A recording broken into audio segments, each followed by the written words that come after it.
watching what's going on. So how about this? Before we bring G Cobb on, I want him to hear the question. Do you think Howie Roseman overstepped it with the cornerback and with the safety? Which one is more of the concern now? You got rid of Slay. You got rid of Gardner Johnson. Right now, ask yourself this. What's more of a concern after the first week? By the way, Dirty D, being a Georgia fan, I watch Ringo every Saturday.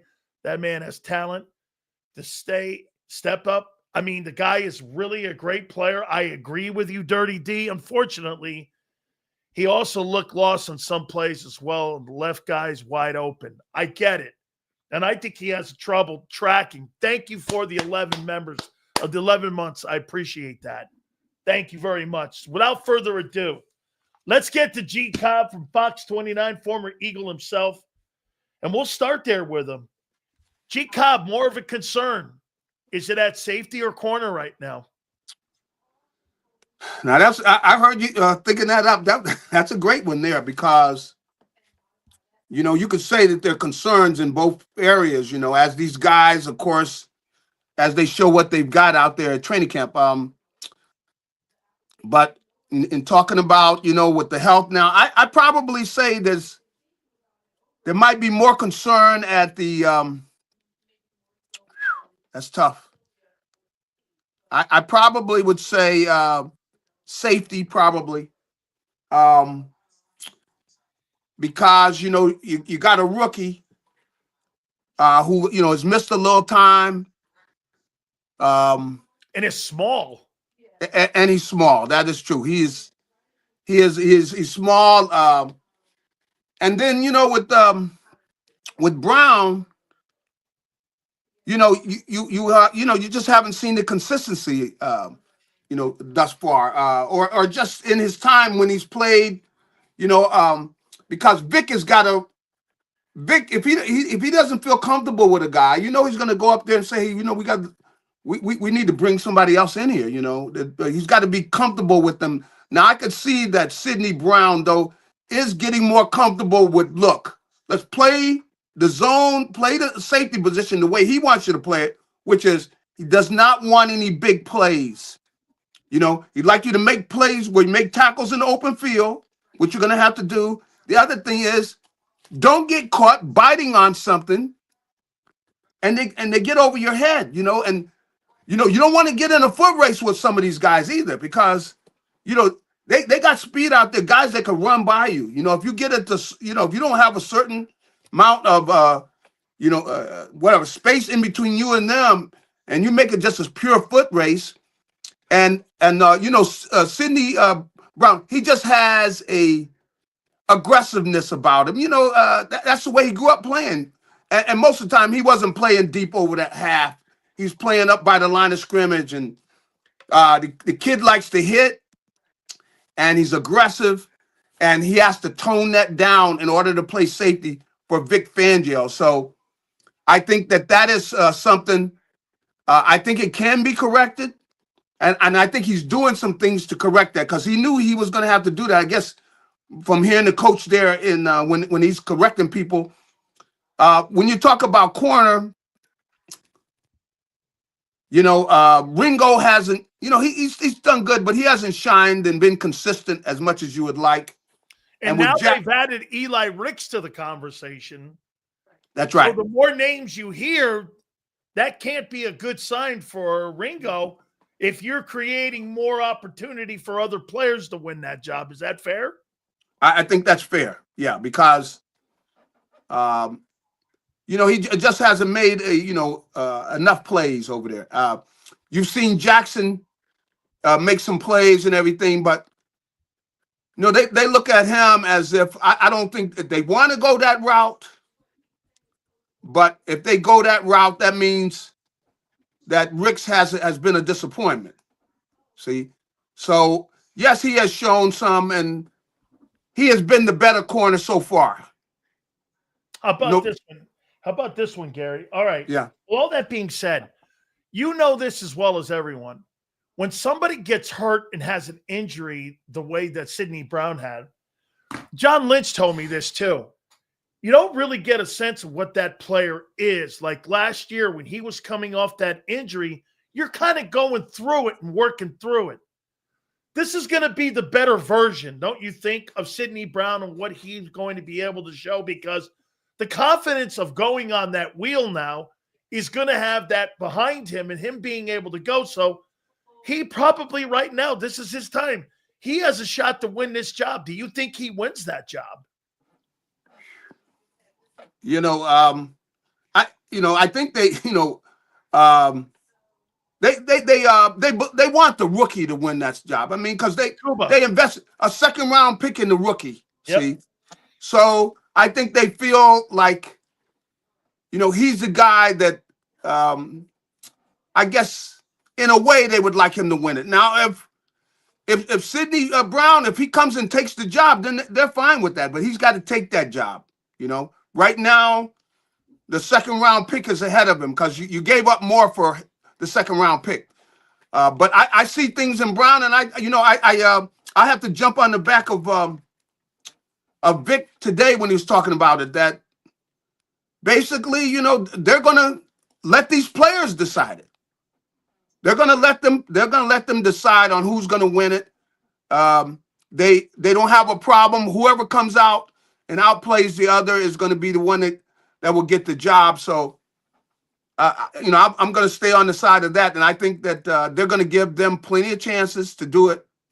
And, in that I haven't seen the rookie play a long time, but I know that Brown, he may have what it takes. I think he's been around Vic enough to know, look, don't give up any big plays. If you're playing safety for him, he wants safety. That's what he wants. He doesn't need you coming flying up there, knocking somebody out. No, he wants to make sure you're not giving up big plays. That's what he wants from his safeties. Garry, walk me through this then. Okay, well, Cooper was at the mic today too. Yeah, he was. Talking of him playing safety.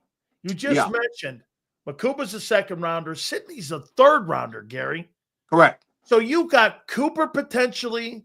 You got three dudes fighting for one job. And no. They're going to be rotating, meaning that there's going to be rotation, and we'll see how eventually he gets it. But Cooper's going to be on the field some at the safety position. But I don't know how much of that. I don't know how much of that he's going to really be doing, because they don't play a lot of just playing, where you got 4 DBs on the field. Most time you got 5. The nickel defense is their number one defense. You're not going to see a lot of, where you got 2 safeties out there and 2 corners.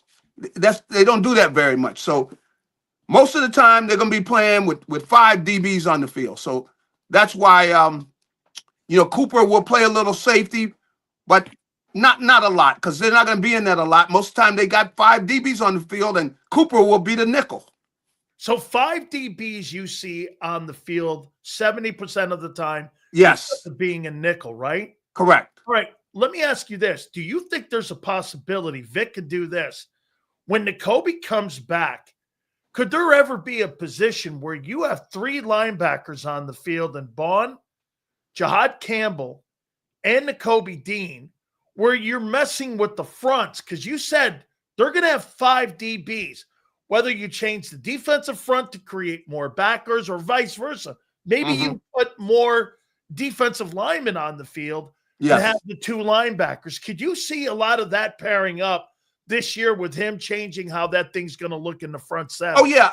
They're going to do some of that, because I think they like the fact that, they've got athletic linebackers. See? And so, with Bond and with the rookie Campbell, these guys can run. And so they feel like, hey, we can put them on somebody, and he can run with them. By the time you hold that ball to the guy, is outruns him, we're probably going to be slamming your quarterback to the ground, so, because we got an advantage in the pass rush. So I think that they will do some of that, and they can play around with you because they got big guys that can run, and they can cover somebody in space. Well, they really do it with the linebackers anyway, Yeah. even when they're in zone, because in certain areas they're playing a wide receiver while he's in their zone, and they feel comfortable with that. And we've seen with Zach how he's been able to match up with a wide receivers and knock the ball down, and some cases come up with interception, while he's covering really a wideout in a zone. So they feel comfortable with that, where they can do things when you've got guys, all these athletes, so you can do things that break the rules. Break your technique rules here. That's right. You know what? I saw Trotter talking today. Yeah. I like his presence. Oh, well, the kid is sharp, the kid, he knows what he's doing. He understands the game. And that's the reason where you feel comfortable. They feel comfortable putting him out there. Garry, he sounds the role too. He's had a great camp. Yeah, he has had a very good camp. If you had to pick, do you pick Campbell or do you put him in the starting lineup against the Cowboys? Well, right now, if they would play the game now, it would be Trotter. Yeah, because right now at this point now, you still got a few weeks to go. I would have to give him the nod over the rookie because he knows the stuff backwards and forwards. He knows where he's supposed to be. He knows the routes they're going to be running against him. He knows in running plays where to be and everything. So he's a step ahead. The thing is that Campbell is still learning. He's still learning, and you have to know this to where you got it inside you. So. Because you can't be thinking through plays. You got to be able to just react, instinctively, because you learn the defense good enough to where instinctively you know where you're going, and he hasn't gotten to that point where he knows this defense that well. And I'm talking about JAKIB Campbell. He hasn't gotten to that point. Now he's on the way there, but he has. Come on, what is he? What have we had? Maybe 8 practices. Yeah. So, he's got more time, but if we go right now, I'd say Trotter would be the one you would start because he knows he's a smart kid, and he knows what he's doing. Garry, I'll put this out there though. Vic said this at the press conference today. He goes, I kind of concern myself on how much we've put in front of him. Is it me, Garry, or you tell me? How come I feel that JAKIB Campbell is even ahead of Q and Cooper of a year ago when you got Vic Fangio telling a rookie, Garry, I'm putting so much on the table for this guy, or maybe it's the same, that's quite a compliment from a guy who's been a coordinator for all these years and been a coach 45 years in the NFL.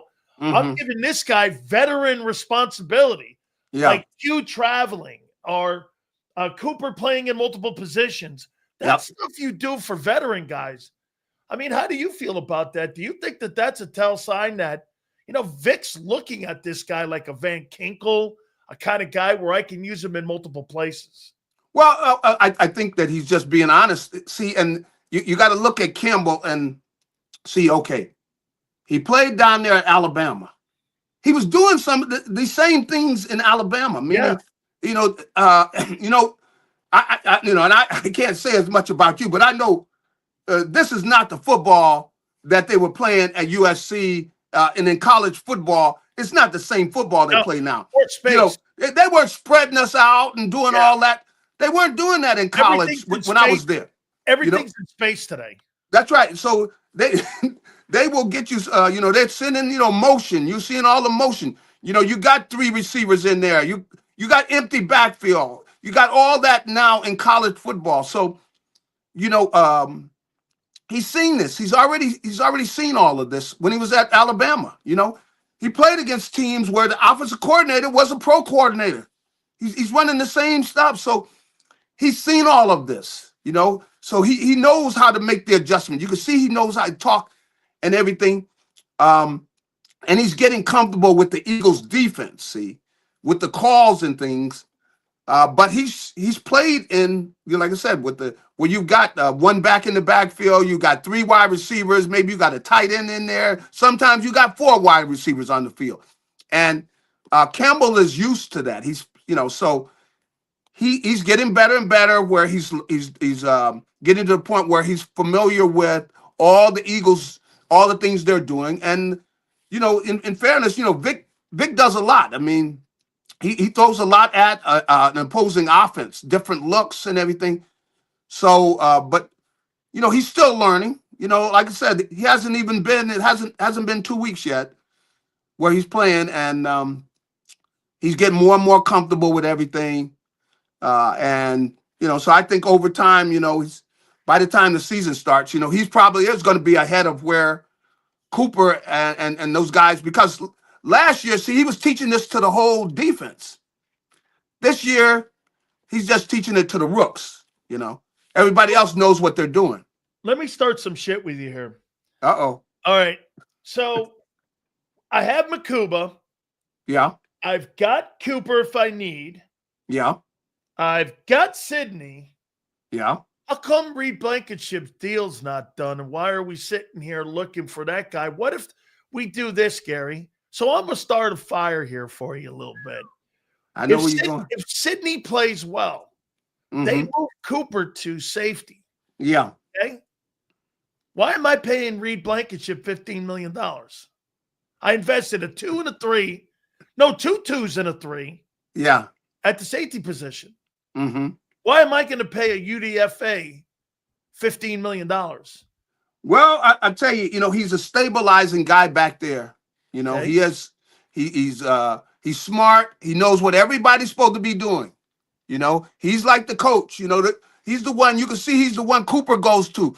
They know exactly what I'm supposed to be doing. He's going to Blankenship to make sure he knows, and Blankenship is making sure everybody's supposed to is where they're supposed to be, and he's moving people around back there. So, Blankenship is like the captain back there. See, so I look at him like a Lexus, and those other guys are like Ferraris and Lamborghinis. Yeah, I know,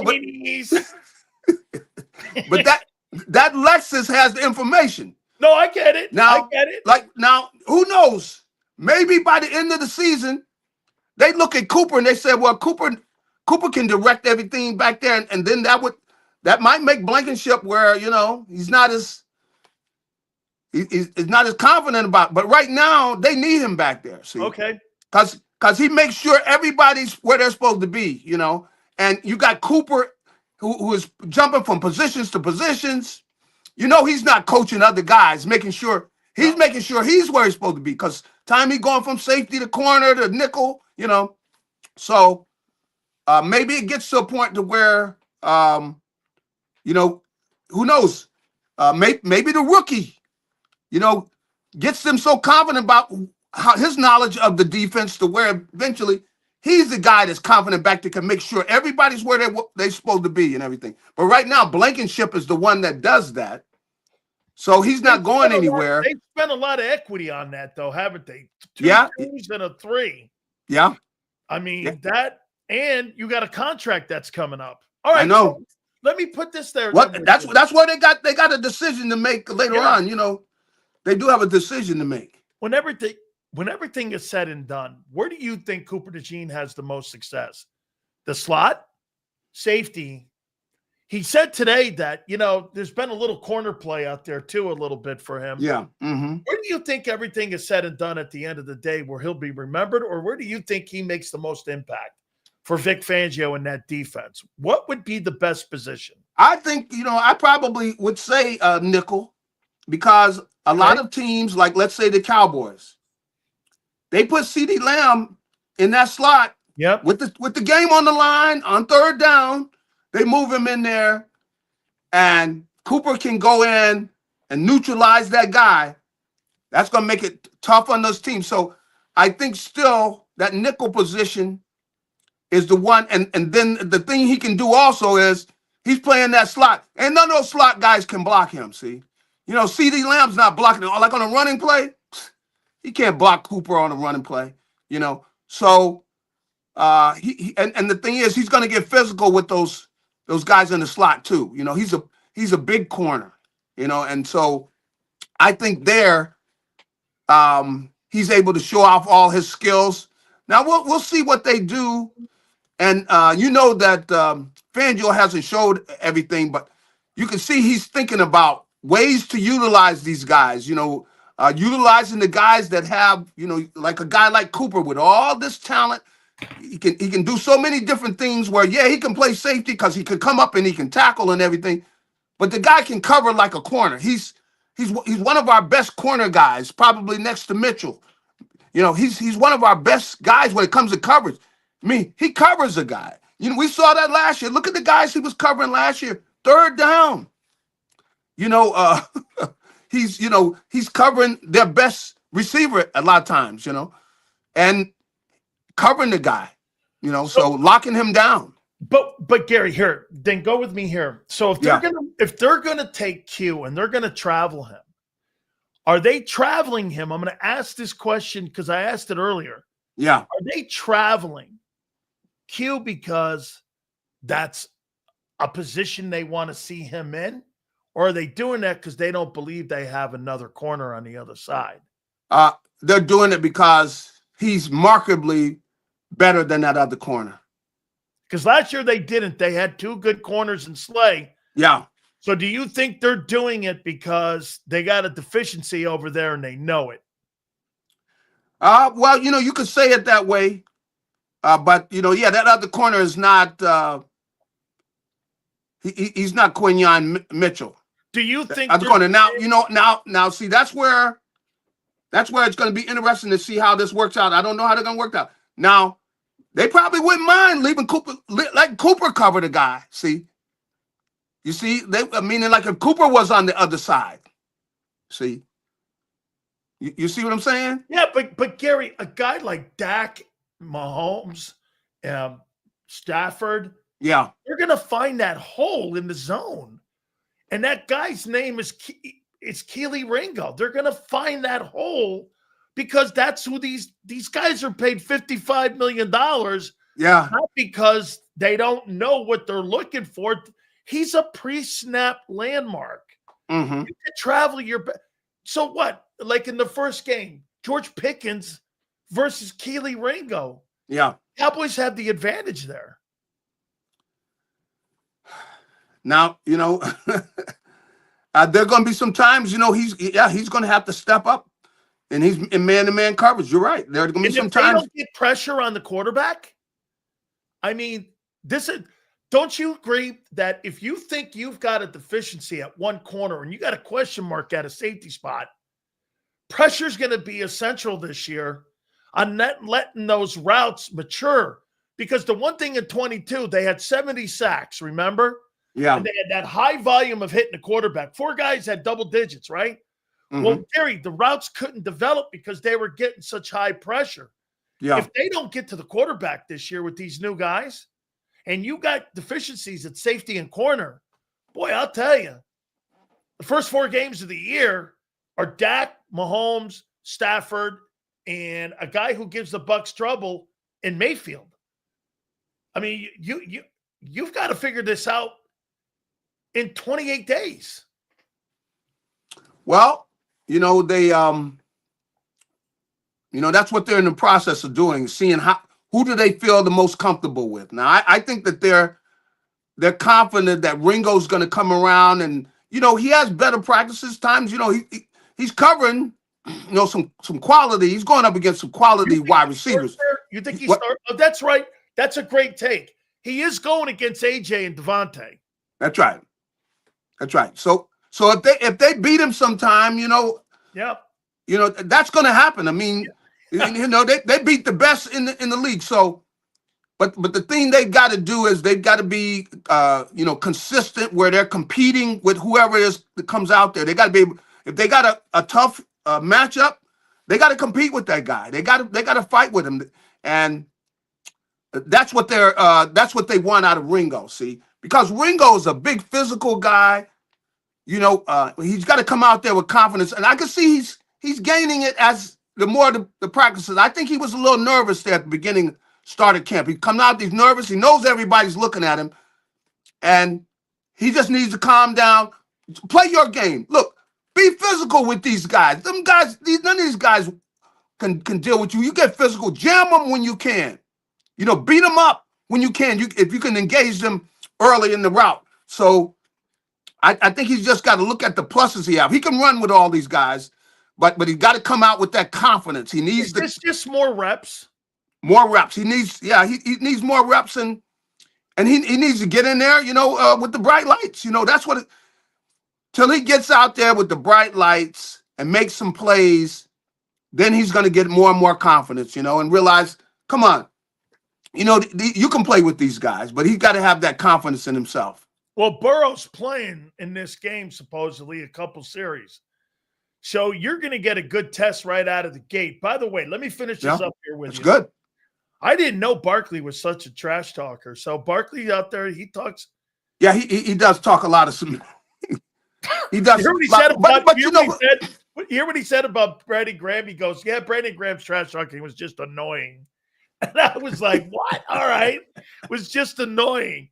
I didn't know he was a trash talker like that. Yeah, he talks. The guys say he talks a lot of smack out there, and it's good though. It's good for them, because you got to get used to competition. People pushing you. Are you going to let a guy who's a great athlete in Barkley, and he was catching some passes out there coming out of the backfield, and running routes, against the. I guess a nickel guy they put on him. They also, the linebackers, where, and you can see they're working on things with Barkley coming out of the backfield, like on third downs and in the different situations.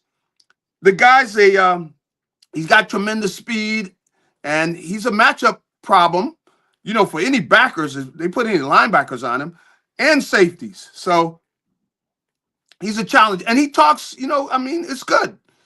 He challenges the guys to have to cover him and deal with him. It's good stuff. Because you need that on your team. Oh, yeah, you need competition, and like with the linemen, you need guys saying, "Look, man, I'm a bully you. As long as you let me bully, hey, you don't need to have soft guys on the team. So it's good for them to be competitive and go after each other, and then let it go." Final question for you. Yeah. Who do you have more of a question on figuring it out? Kevin Patullo or Vic? Who do you have more of a question on when it comes to situational play calling? Now, the offense had a good day. Now, that's not fair. That's not fair. Why isn't that fair? Well, because, come on. Patullo against Vic? I got to go. I look at what Vic did last year. You see how he... later in the season, he's taking these offensive coordinators to the cleaners. Kill him. Man, and look how bad he made Kansas City look in the Super Bowl. Look how bad Andy Reid. Yeah, like Andy Reid. Come on, and to the point to where till they send in the backups, they weren't doing anything. That's great. They got a 0 up there.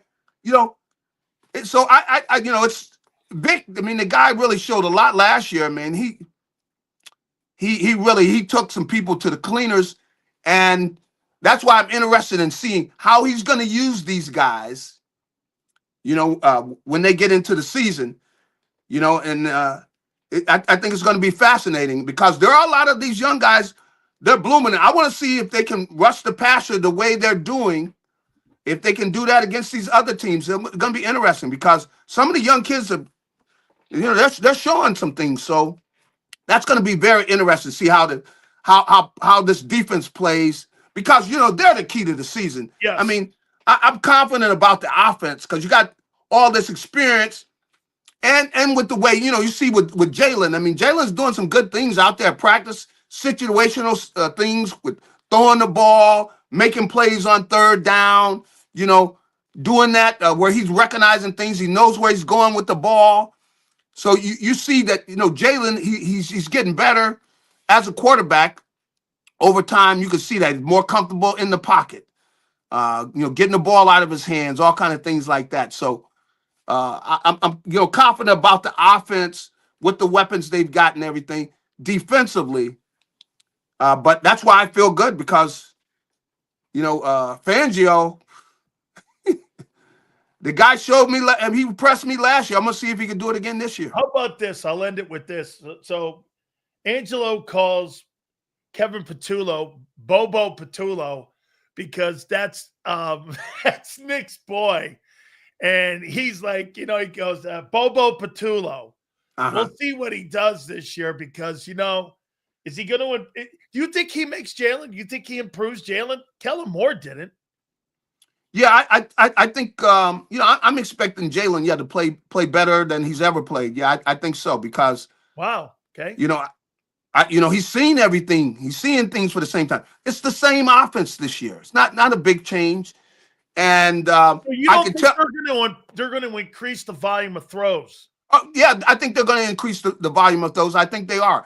But but the big thing, I think, I hear him talking about he and Jalen talking and, Jalen giving his, the way he sees things and ideas on plays and where they're talking, and they got a real good rapport about that.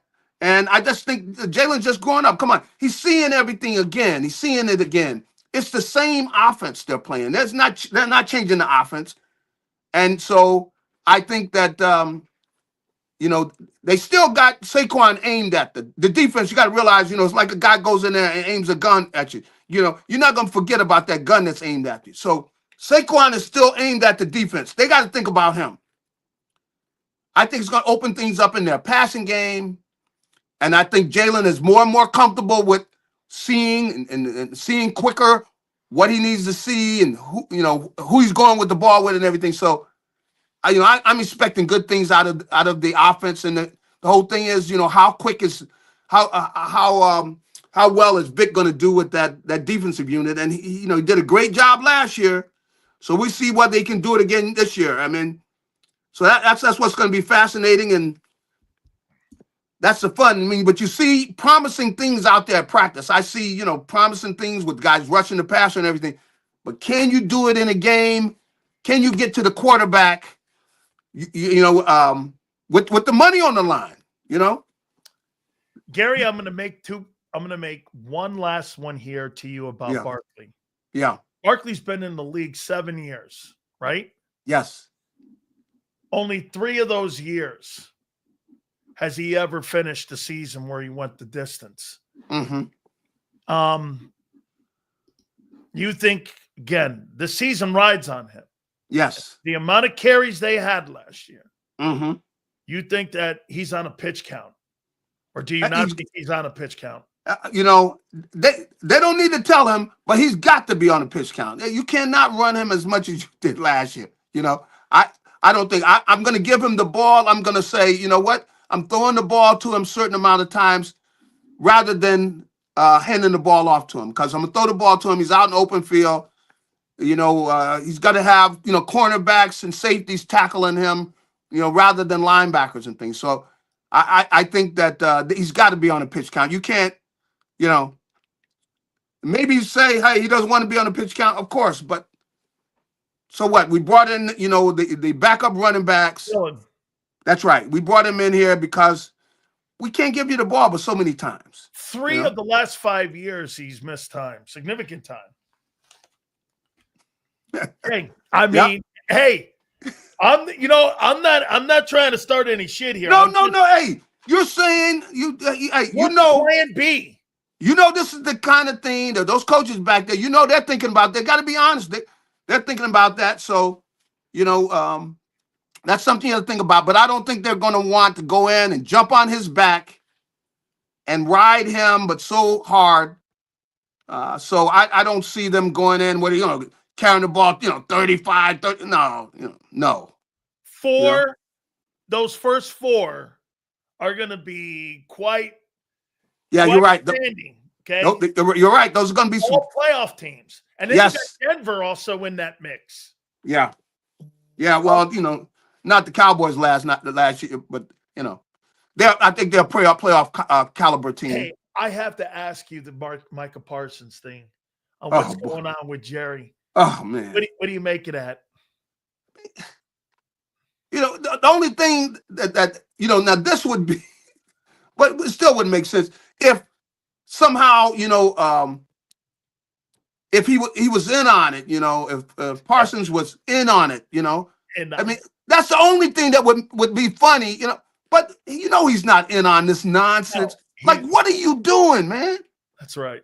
I mean, it's the kind of thing where somebody, could come in and really take Jerry into office somewhere and talk to him. What are you doing? You're calling out your best player. What are you doing? Why would you be doing that? So this doesn't make, it doesn't make any kind of sense. And he's going to sign him. He's going to sign him. He's not letting that guy no way he's letting him. But the thing is, he's going to have to give him more money than anybody, at that position because he waited.